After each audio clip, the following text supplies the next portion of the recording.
Do you like beautifully choreographed, bone-crunchingly brutal martial art films? If yes, you have to check out the Raid series, or at least put it on your watch list. For those who have seen the Raid series, you definitely know what I'm talking about. Now, for those who love this genre and haven't seen this film series, you're missing out. And hopefully, by the end of this video, you'll give it a try. Selamat bekerja. Dan jangan lupa bersenang-senang. Welcome back to Filmwego. This week, let's travel to Indonesia for an action film series called The Raid, directed by Gareth Evans. So, get your tickets ready as we're about to take off.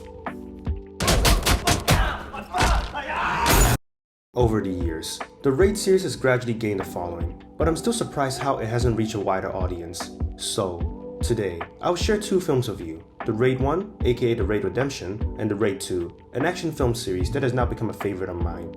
Ever since my first viewing, I've revisited the series copious amount of times and have been recommending it to people who are fans of action films. None of them were disappointed. Before we begin, let me start by saying this. If you're not a fan of blood and violence, this will not be for you. The Raid 1 and 2 takes violence you've seen in your typical action films and turns it up a few notches. This alone may turn viewers off. However, I would like to compare the violence here to Quentin Tarantino's films. Tarantino films are known to be ultra-violent, like Kill Bill, Django, and others. Yet, he has won over the world as one of the best filmmakers due to his violence having a cathartic effect, rather than to disgust. The Raid series works on a similar level when it comes to violence. Yes, it is violent, but watching it, the violence feels like a sense of purging, at least for me. Well, I'll leave that up to you to decide if you want to give this film a try. Meanwhile, I'll move on to the summary of the films. Let's start with the first film, The Raid Redemption. The first film follows a SWAT team who has to take down a drug lord in a 15-story safe house, but soon, all hell breaks loose, and the SWAT team is now trapped inside a building, filled with the drug lord's deranged, psychotic little minions, who won't think twice about butchering you. We mainly follow one character, Rama, who's our protagonist, and he has to fight his way through the building using his martial arts skills. I remember watching the first film in cinema, and my jaws basically dropped to the floor during my watch. There was almost no time to breathe. Within seconds, you're instantly dragged into the gritty underworld. I remember telling myself these were some of the best action choreography I've ever seen on screen, and they still are. The film utilizes wide shots to capture every bone-crunching punch without cutting. Unlike Hollywood movies nowadays that utilize shaky cams and multiple cuts, trying to trick its audience into thinking the blows are powerful, when in actual reality, everyone knows the actors can't fight. The camera catches everything, every punch, every kick, and every land, allowing you to savor and remember every hit, making it one of the most memorable action films I've ever seen. The Raid 1 was already enough to satisfy my action adrenaline side, but I want to focus on the second film today.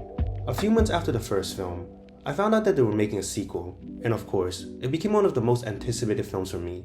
I wasn't one moment disappointed. Remember when the first Top Gun became an instant hit when it came out? Then came the sequel, and no one could have imagined that the film could improve so much over its predecessor. Well, so is the case for The Raid 2. The Raid 2 took everything I loved and literally made an upgrade, making it into a bigger, badder, more explosive version, when most Hollywood fails to even make a redeemable sequel. It did everything right and better.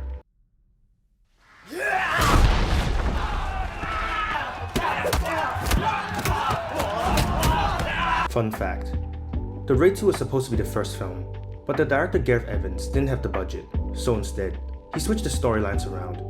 I think that decision he made was genius. Instead of sticking to the original plan, Gareth Evans could finally show his full potential and utilize what he got to give us a full-throttle, non-stop action mayhem in the second film. The action in the second film was literally amplified to another level. The set pieces, the long takes, the ballet-like fight scenes. Every action piece was so beautifully choreographed. At points you feel like the director was like, "We don't have any choreography planned today, just do what you came to do, fight." That was exactly what it felt like. The action felt so realistic and gritty that you felt like the characters were going to kill each other on screen. Another fun fact, the last action scene in The Raid 2 took 10 days to film. That is how much planning and practicing it took to give us that masterpiece of a fight. Just fathom that for a second. The second film also contains long takes that will make you hold your breath due to extreme intensity, as we watch our characters fight through scenarios while the camera follows without cutting. Take the above scene for example. The mud on the ground makes everything more difficult to film, yet they were able to pull it off in one take. This film also included a terrific car chase scene. Thank God they actually did it all practically. Unlike Hollywood films that tend to give us a CGI bombardment of car chases, here, everything felt grounded, more real, dragging you deeper into the underworld. There really isn't anything not to like about this film. I mean, unless you hate action films, then yeah, nothing else to say. But if you're an action junkie and still haven't seen this film, go see this film right now, because I guarantee you'll be left stunned to the core. Oh, and if you can get the Blu-ray version, get it. Watch behind the scenes. You'll be even more stunned by how they actually pull off the shots.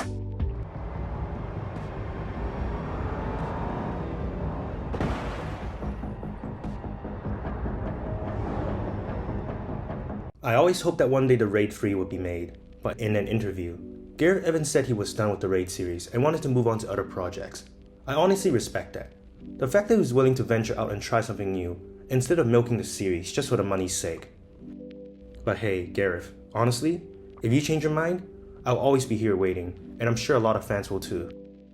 If you're bored and have nothing to do, go watch the series. If you're looking for action bombardment, go watch the series. If you're looking to try foreign action films, go give the series a try. Trust me, you won't be disappointed. This will probably remain one of my favorite martial art films for a long time, and I have a feeling it will be for you too. Have you seen the Raid series? Do you plan to see it? If you did, what did you think about it? Would you give the series a try? Comment below and let me know. And as always, subscribe for your next travel ticket.